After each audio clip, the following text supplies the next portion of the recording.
این سحر یک زن برای من تلفن کرد، دختری جوان است، آنقدر گریه میکند، سوالش میپرسم، سوالش دادن نمیتونه، فقط گریه دارد. بعدا خیلی که من مانده شدم، زیرا من با درس خود مشغول بودم، گفتم تلفن تا خاموش میکنم.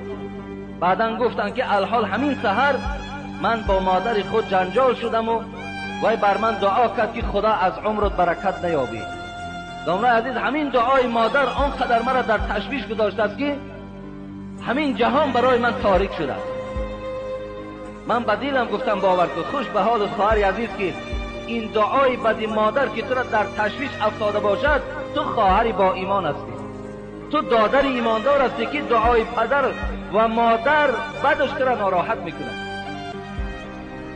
برای همین دادرای عزیز، مبادا که از زبان پدر و مادرتان نبرایت